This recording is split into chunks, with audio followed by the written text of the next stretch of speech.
Hier, le corps de Zvik Hogan, rabbin jovial et populaire aux Émirats arabes unis, a été retrouvé dans la ville émirati d'Al Ain, à environ 150 km d'Abu Dhabi. Il avait disparu depuis jeudi dernier et nous avons comme invité ce matin Valérie Pérez, journaliste qui a habité à Dubaï pendant un an et qui l'a connu. Valérie Pérez, bonjour. Bonjour Lise. Merci d'être avec nous ce matin sur Radio Judaïka. Alors, quel souvenir vous avez du rabbin Zvik Hogan, qu'on lui rende un petit hommage ce matin, Valérie? Mais écoutez, c'était quelqu'un qui avait toujours le sourire aux lèvres. Moi, je me rappelle avoir été dans son supermarché régulièrement. Il n'y a qu'un seul supermarché cachère à Dubaï, hein. Ça s'appelle le Rimon. C'est dans un quartier qui est assez populaire, mais en même temps un quartier qui est un petit peu particulier parce qu'il y a des très belles villas qui sont en location par des expatriés, donc beaucoup de Français, beaucoup d'étrangers, beaucoup de Juifs, voilà, venus du monde entier qui sont installés à Dubaï. Et puis un quartier à côté où il y a énormément de Sri Lankais, d'Indiens. Donc c'est un quartier qui est un petit peu comme ça mélangé.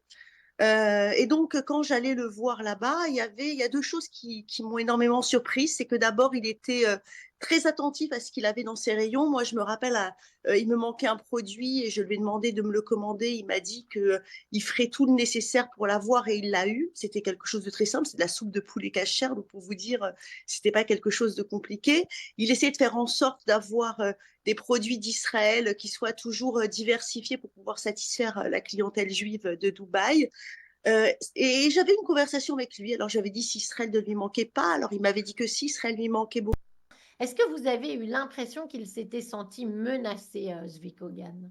Ben non, lui non. En tout cas, moi j'ai téléphoné à la femme de l'ancien rabbin dès qu'il était reparti pour savoir quelle était la raison de son départ, surtout tout de suite après le 7 octobre, que ça donnait pas confiance à la communauté juive d'être là-bas et de voir la communauté juive et surtout les représentants rabbins de partir. Et elle m'a dit que c'était quelque chose qui était prévu depuis longtemps, de retourner en Israël et qu'il y allait avoir d'autres personnes sur place pour s'occuper de la communauté.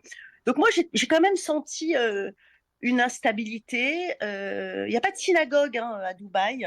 Ça se passe en fait dans des maisons qui changent régulièrement, je pense, par souci de sécurité.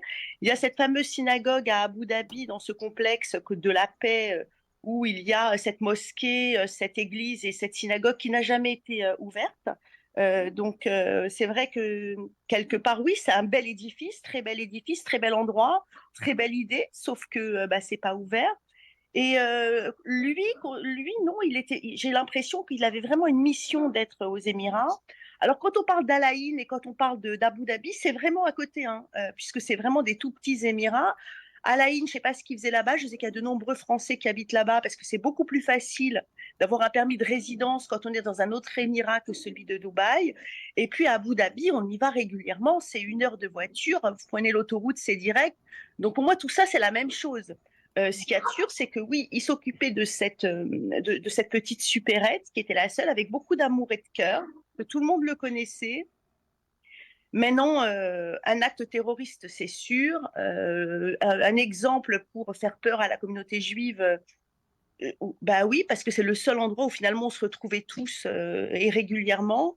Voilà, donc c'est très ça fait moi je trouve que ça fait effectivement très peur et je ne vois pas ce qu'un citoyen israélien ou encore moins juif peut faire là-bas en tout cas en ces périodes dans nos troubles, on va dire.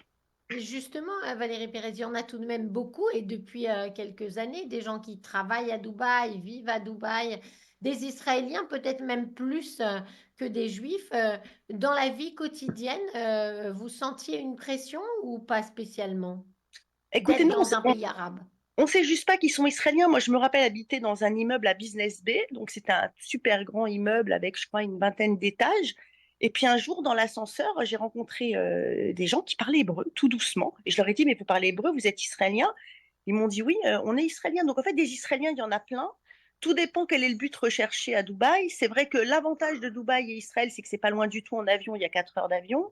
Sauf, ben voilà, pendant la guerre, il n'y avait plus ces connexions, il n'y avait plus ces avions, donc on se sentait bien loin et on se sentait quand même aux Émirats arabes unis, il faut le dire, c'est quand même les Émirats arabes unis.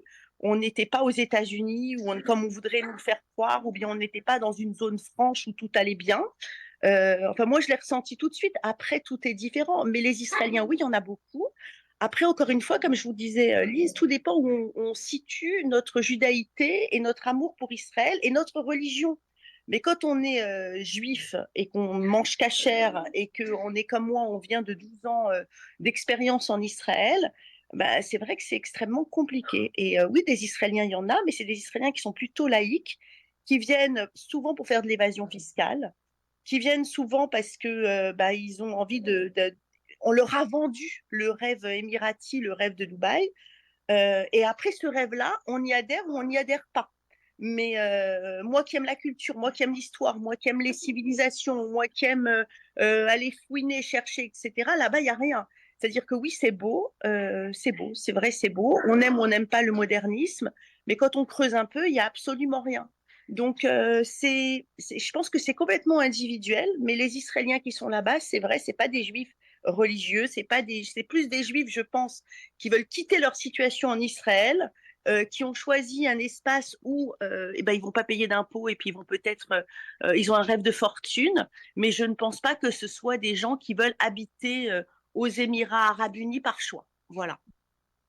En tout cas, on comprend bien à quel point c'était une mission de la part du rabbin Zvi Kogan d'être là-bas. Merci beaucoup Valérie Pérez, journaliste qui avait Merci, habité à Dubaï, d'avoir été avec nous pour lui rendre hommage au rabbin Zvi Kogan. Bonne journée à vous, à bientôt. merci, au revoir.